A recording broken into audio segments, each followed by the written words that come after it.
Hello, everyone, and surprisingly, welcome back to Two Girls and a Forbidden Podcast, a podcast that is not dead. It was just on an indefinite hiatus while we were waiting for Alice to feel better and secure in her health to come back and do the show. Unfortunately, she doesn't know when that is going to be, if ever, so she stepped out. So I have been looking high and low. Um, Near and far to find another co-host because this isn't titled Fire Princess Lily presents a Yuri podcast. No, this is titled Two Girls and a Forbidden Podcast because, fun Yuri references. And I have with me a good acquaintance. I think friend might be a little too strong a word. So, we talk. But anyway, Andrea Ritsu from Yeah, from Twitter, from from Twitter. YouTube, from YouTube. Um, she has agreed to help me every other week with this podcast. Um, Indeed, indeed. so before we get into our topic today, because our topic today is the manga Now Loading by Mikan Uji. I think I pronounced that right. Yep, yep. Um, Before we get into that, hey, I just wanted to ask you, Andrea, what is your history with Yuri? Because I know I see you talk about it all the time Oh, on Twitter. yeah. I have quite a long history with Yuri. Actually, I do tend to use the term "girls love" Mm. uh, of the Yuri, but I actually do. I hold lectures at the conventions about the history of girls love, um, and the various misconceptions that people in the West have about the genre. Things like oh, it's just for men. Yuri is like the sinful stuff, and it's shoujo ai is the nice and good stuff that isn't porn, and like all these various lies that people have made up that don't make any sense. I try to like get rid of those. People know a bit more about it, but I first got into girls love in the mid 2000s, um, when I think like the first real big thing for me would have been Nanoha, with Nanoha and Fate. I Um, still haven't watched that. well, I mean, it's not an explicit girls love franchise, but I mean, there's a reason it's popular with girls love fans. The main characters are everything but stated to be a romantic pair. They live together, they adopt a child together, um, I and mean, it's great. that But feels pretty explicit.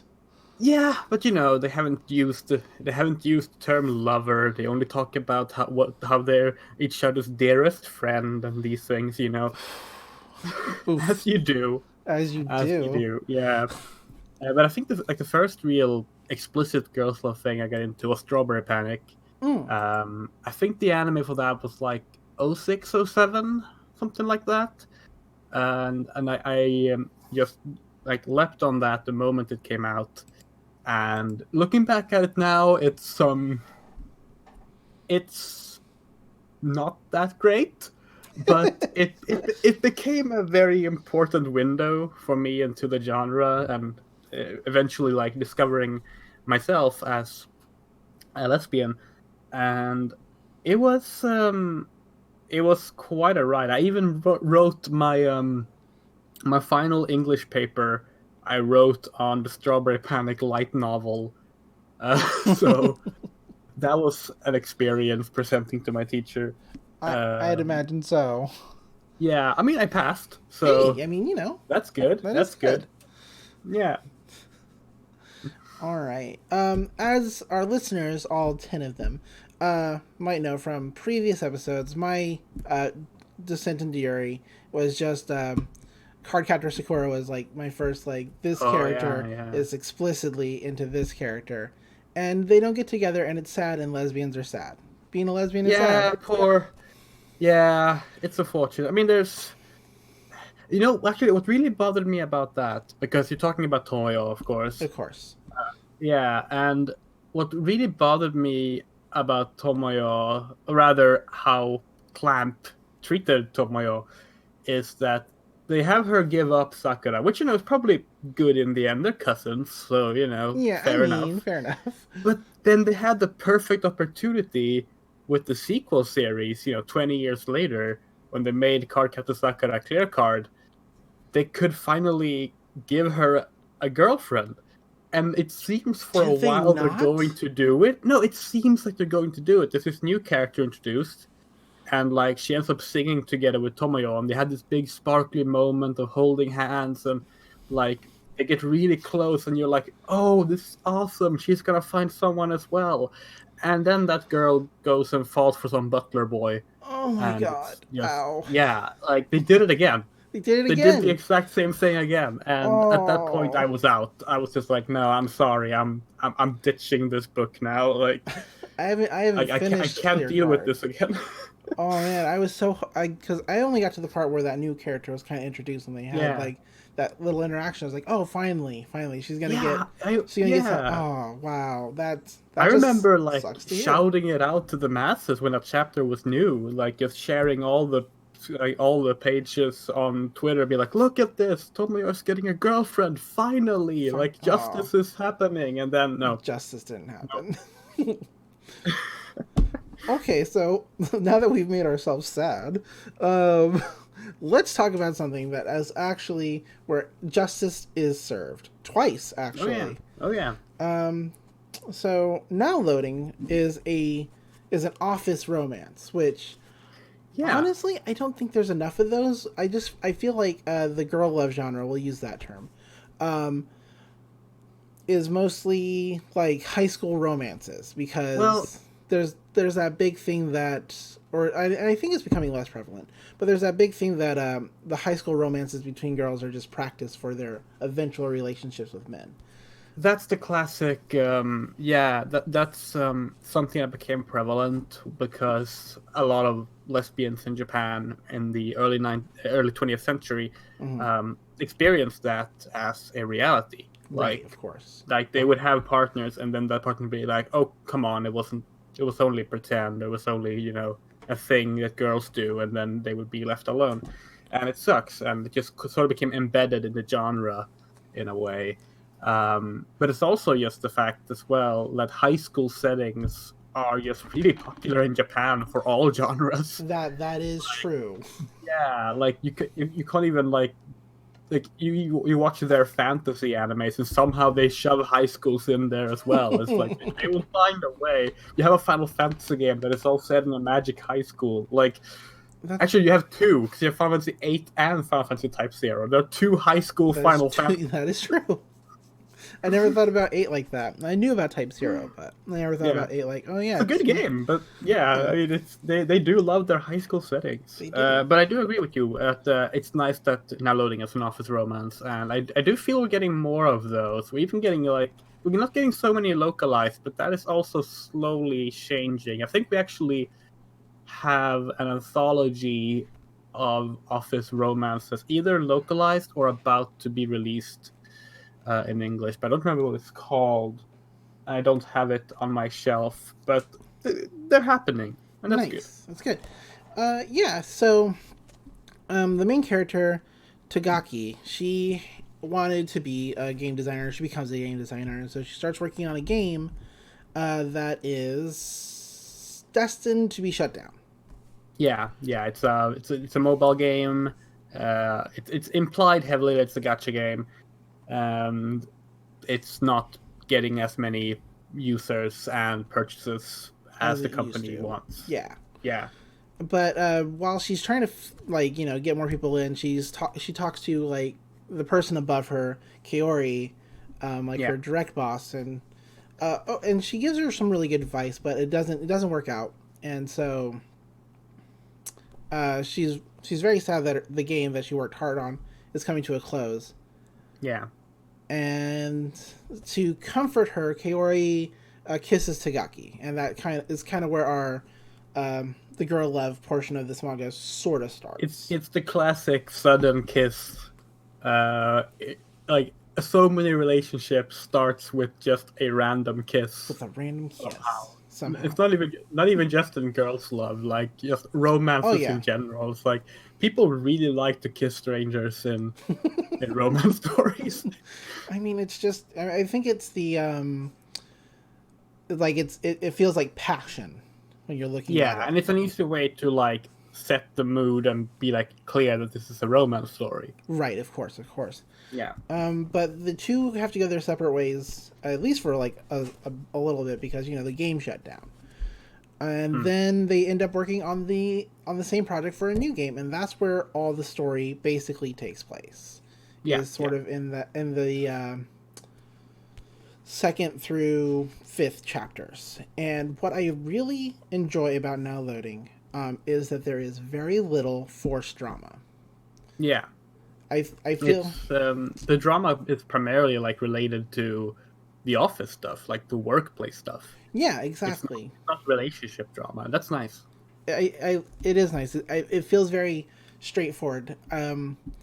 Previously on this podcast, when Alice was my co-host, we talked in length about how we feel that forced drama in girl love manga is just so prevalent and heavy and draining. Even if we still partake in reading it, it's just like there's a lot. Oh yeah, like I've talked about this a lot whenever I end up reading something that like especially like triangle dramas, like love triangles. Like, it seems that every single girls' love manga feels the need to have at least one. And it's often where I end up just falling off the book. I do like sometimes when it gets like when like the story actually uses it in a funny way or like turns it on its head. Like when in Kazusan, pretty early on in Kazusan, Yamada, who's dating Kazusan, thinks that she's meeting Kazusan's ex-girlfriend. Right. And starts getting jealous about that, and that things are good between them. And it turns out it's just not a thing. There is no triangle actually there. Right. And it gets resolved instead. And I like that. Like another book could have drawn that out for like 3 volumes before. Oh my god. I think another good turn on the head on that, and we've kind of, and this podcast has already kind of talked about this one, but Yuri Bearstorm, even though it's like super duper super weird and they couldn't figure out what they actually wanted to do with that manga. The anime or the manga? The manga. Okay, yeah. I do feel like they turned the love triangle on its head and just turned it into like the poly relationship, where I think a lot of maybe girl love fans kind of want a lot of those triangles to go, or at least I do. Well, because it's less drama in my mind. I feel like the love triangle is a delicate thing if you want to get it right, and you basically need to know the outcome going in. Like as a reader, you basically have to know the outcome going in, almost. Yeah. And rarely, unfortunately, the outcome is a polyamorous relationship. There have been some exceptions to that. Kano, who writes Kiss and White Lily for My Dearest Girl, one of the relationships in that series is a polyamorous one, and her current manga that started last week, which has a really long title that I will look up as I'm talking about it. She actually is currently writing a love triangle specifically about what's going to be a polyamorous relationship. And it's called something. I thought I could find it quickly, but I guess I couldn't. Why isn't it here? I read it the other day. Why isn't it here? But yeah, she's actually like writing specifically a story about 3 girls where all 3 of them are in love with the other 2, and specifically don't want to give one up for the other one. Is it the one where one of the girls is the next door neighbor to the other 2? No, this is about... I forget what that one is even called. Dang. Yeah, I am not finding this, and it's really annoying because I tweeted about it just the other day, and now I can't find it. And I'm sorry about the clicking noise from my mouse. Oh, that's fine. But yeah, there's it's Kano's new book, and it's called something like A Simple Guide to Triangle Relationships or something. Huh. Like it's a very like that's the translated title, but yeah, it really doesn't want to show up for some reason, and basically it's about this third year middle school or high school. I think it's middle school student. Maybe it's high school student. I think it's middle school student who has a crush on her upperclassman who's moved on to high school. Oh no. So she wants to study real hard to get into the same high school. Of course. So she goes to visit this high school and she meets a girl there, and that girl ends up becoming her tutor to help her come into the high school. And it turns out that tutor is also crushing on the same girl who's the upperclassman, and is now also crushing on the one that's trying to get into the school, who is also falling for her, and is already falling for the other one, who is already falling for both. And it's just this big mess of everyone is in love with everyone, and like they specifically make it clear from the first chapter that they don't want to have to pick one, they want to be in love with more than one person, and for that to be accepted. And normally I would read that and be like, yeah, well, it's not gonna last. But because it's Kano and because she's already written polyamorous relationships in past work, I'm pretty sure it's gonna last, and I'm looking forward to it. Nice. That sounds fun. But back to now loading. Yeah. So what happens, like, because we kind of got off track, but that's okay. Yeah. What happens in the manga is that they, through working on the new game, not only does Tagagi and Kaori eventually end up dating. They go to an amusement park at the end. It's very cute. I enjoyed it a lot. But two of their co-workers who had been apparently just like bickering the whole time they'd been like working for the company realized their own feelings, and I appreciated that too. I'm not gonna lie, I do like it in girl love manga when it turns out that everybody's gay. It just is... I mean, yeah, because I mean, if you're going to make one couple, why not go all out and like, right? Like that's what I liked about Kiss and White Lily as well, is that like it focuses on like I think it's like 7 couples or something in the end. Nice. Yeah, like it's cool. Like it's nice. And I did like that about now loading, because I mean it's often stereotyped, same-sex relationships are often stereotyped as being rare, and there's like at most one in every group. Right. And that's just not the case, especially because like we're drawn towards each other in the first place. That's kind of the point where I was going to go to too, so I'm glad that we kind of landed in the same area. That queer people tend to just like they congregate together. Precisely. I mean, I don't know. I'm pretty sure all of my like IRL buddies are queer.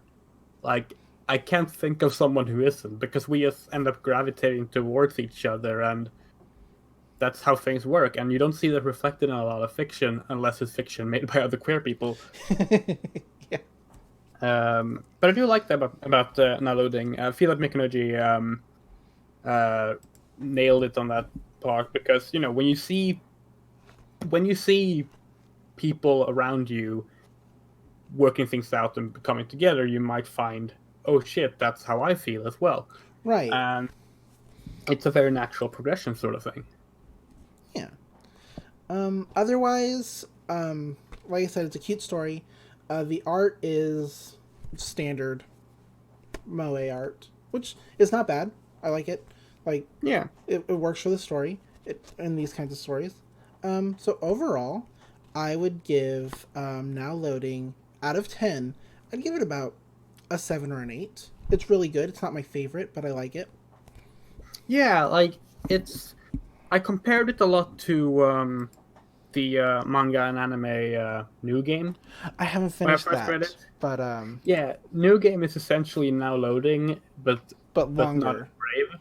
Yeah, and it doesn't want to commit to the relationship that much, even though Oh no. like all the characters are clearly gay, and some of them are like even confirmed as such, and other characters know about it, but like Mm, they don't wanna like they don't want to pull the trigger. properly started on the relationships. And Uh, I mean, I love New Game, I really do, but it is one of those things where like when I first found Now Loading, when the first chapter came out in Comic Yurihime, when was that? Like 2016 or something, 2017. Must have been around then. Uh, I remember being like, "Wow, this is like New Game if it wasn't so scared of itself," and I was just really pleased with it. And I actually I ended up like I have my Japanese copy of mhm. of the manga, which I bought. Even though when I bought this, the English version I think had actually been announced, but I still bought it in Japanese because I really enjoyed it, and it was one of those books that I kept writing to Seven Seas and Yen Press, like, hey, there's this one shot called Now Loading in Yurihime. You need to pick it up. You need to release it in English, and I'm really glad they did. I think it's Seven Seas that put it Yeah, out. Seven Seas did the English Yeah, version. yeah, and I was really happy that that happened. Um, and I mean, we need more stories like this. I'm actually kind of sad it's a one-off. Like, It would. I was sad to learn it was a one-off. I was like, oh, I can't yeah, wait for the next. Oh, there's not a next. Okay. yeah, I know. Like, and I feel that's unfortunately the case with a lot of office romance stories. Mm-hmm. And maybe it might be a Yurihime thing because the other ones I'm thinking of that are like this are also other comic Yurihime series. But they've done a lot of like one-off, one volume, maybe two volume adult love stories rather than the general high school fare. Because I mean, the big ones in Yurihime that are still ongoing to this day are like Yuri Yuri, that's been going on for over a decade now, which is amazing. That is amazing. Yeah, I think it moved to Comic Yurihime in 2010. It was in their side magazine before that. So that's literally been published like every other month um, since 2010 in Comic Yurihime. Uh, of course, Citrus has a sequel, so that's also still ongoing. Citrus Um, has a sequel. yeah, it's. Oh. I take by your groaning that you have the same opinion as Citrus as I do. I Um, I I I never. silently left it out of my roundup of releases of Girls Love manga this month, and no one has noticed yet. And I'm glad about that. I never finished it. I got really far into like reading the scans, and Yeah, it's. I mean, on top of the oh they're stepsisters or whatever. I don't necessarily see that because they're not technically related, and they're older. That doesn't necessarily bother me. But it's just a constant like they're together, they're not together, they're together, they're not together, they're together, they're not yeah. together, See, and I Citrus for me has three main issues, and there's sort of three levels of like how severe they are. There's the smallest one, which is the fact that they keep having the exact same break up and get together dramas oh repeated over yes, and over and over again just to extend the chapters. The second one, which is the incest one. Now I don't really care if someone's blood related or not blood related. To me, like if you live as siblings, you shouldn't be a couple. that Period. that's And I fair. don't really buy the whole thing that they met a couple of hours before they knew they were siblings. Yeah, well, The Brady and Bunch from that moment, moment on, they lived as siblings. I'm sorry. right? So, No, like, that's I don't fair. buy that.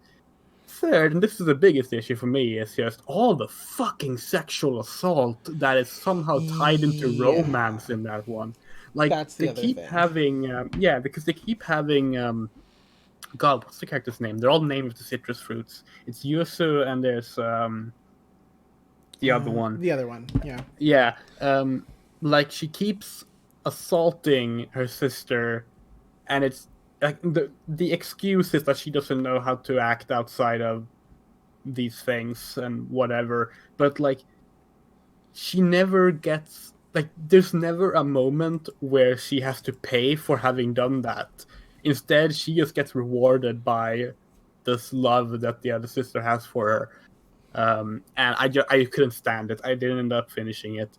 And there's a sequel now called Citrus Plus, which apparently is a much softer, more comedic series, but it's still a direct sequel. Right. So I'm just like, no, I'm not even gonna check that No, out. okay.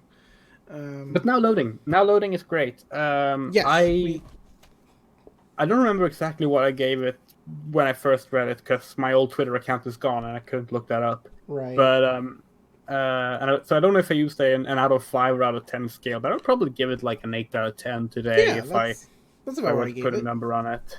Yeah. Like I flipped through it before we started recording, and just to refresh my memory, and like I just kept smiling to myself. It's a good book. It's like, so cute. Yeah. I really like this one. I wish it was more than a one-off. If it were like a series, I think I could even rate it higher. But it's not. Oh yeah. Although, because it's not a series, it doesn't have the risk of getting bad in the long run. So That's also true. bad. There's nothing wrong. That is true. That is a good way to look at it. I don't know if you've checked out what else Mikanuji has done. I don't think I have. The art looks familiar, but like I said, it is like kind of standard moe art, so I could just be confusing it for something else. If you like Kindred Spirits on the Roof, the visual novel, I can recommend that a doujin she made for that visual novel for Hina and Yuna. And she also did a lot of Cancol and Idolmaster doujins, I know. Cause that's how I first followed them. There's also, I think I referred to them as she a few seconds ago, but now that I'm thinking about it, I'm not certain if that's accurate, so I'm going to say they from here on out. But they also have another original one, which is called Fusuroi no Renri, which I haven't read, but yeah. I like their art. I like their writing. I hope they end up getting another thing published soon. Yeah, I'm looking online, and it looks like Now Loading is like the one thing that got published. Yeah, like it's mainly self-published stuff. Other than that, but I mean that's the case for a lot of Girls Love authors. Like they do a lot of doujins. They get picked up often through some contest or something for a magazine. They get to do a one-off or a series. Right. And then you never know what happens next. Unfortunately, it's a bit tricky like that, I suppose. But she's a woman. I should have trusted my memory. I looked it up just now. Yeah. So she did that, and she's done some other. She's done some anthology work as well. Oh, good. So she's been published in something called the Shakajin Yuri Anthology, which I am going to quickly click on here and see what it is. Oh, that's in English. Perfect. Oh, okay, cool. Okay. So here's a recommendation. This is the one I talked about earlier. You remember how I talked about the Office Love Romance that I wasn't sure if it was published in English or not? Yes, well, it turns out it has been. It's called Whenever Our Eyes Meet, a Woman's Love Anthology, and she has a story in that. So yeah, it's all about adult women, and it's not in English now. I should order that with my next book order. I think I ordered this, but I haven't picked it up yet. Yeah, I just recently got back into ordering manga again because I tried buying manga locally for a while because I moved little less than 2 years ago. I moved to another part of Sweden, and we actually have a manga store around here. Yeah, but it's so expensive. Oh, like it's ridiculous. Like Swedish prices are ridiculous when it comes to media. So like, even with the shipping, even now that the UK is leaving the EU, the shipping, it's cheaper for me to just buy manga from the UK and import it here. Wow. That's how much worse it is. So I actually just recently got back into importing manga, and I got a bunch of books I had missed out on. So I'm gonna add this one to my next shopping list. So that's good. Nice. Well, I think that's everything we have to talk about this manga. Do you have an idea of what you want to cover 2 weeks from now? So our listeners Well, could maybe read it too. yeah. Well, let's see. 2 weeks from now, we will have had some new releases. Actually, we will have had the release of the next Kase-san volume, and the release of the next something else volume. Why don't I remember this stuff? I should look this up before the podcast. I'm just going to quickly write Girls Love in my search field. There it is. Cool. Oh yeah, Bloom Into You regarding Saiki Sayaka is coming Ooh. out in today. It came out today. Nice. That's a light novel following Sayaka's life through middle school through college. Morishima Akiko, one of her one-shots, is being released in English today as well. Conditions of Paradise. And of course, Kase-san and Yamada has also come out, so we could always do one of those. Or if you want something more older. Do you maybe want to cover the first volume of Kase-san? Because we haven't. We could do that. Yeah. We could do that. That works for me. I have all the volumes, so perfect. I think that's actually not a bad idea. Yeah. Okay. We can talk about the anime as well then, since the anime came out last year. I'll have to binge that. I'll have to find where I can. Oh well, it's just one film. Oh, perfect. Then it's a 45-minute film. Perfect. That's super easy. We'll do that then. So next time, listeners, 2 weeks from now. That's right. A recurring podcast about Girl Love Manga is happening again. We'll be talking about Kase-san, which is actually one of my current favorite series. Just because. Yeah, mine too. I feel like they handle there is a little forced drama, but they resolve it really quickly, and that's my favorite. Ritsu, where can, if you feel comfortable, you don't have to, where can people find you online if they want to send you questions about Girl Love or anime in general? What do you got to plug? Oh god. Yeah, well, I'm always on Twitter. My current non-suspended account is at FeoUltima, FeoUltima. And if you have questions about Girls Love, then doesn't matter if it's manga, anime, hell, live action stuff. I try to keep everything covered as well as I can.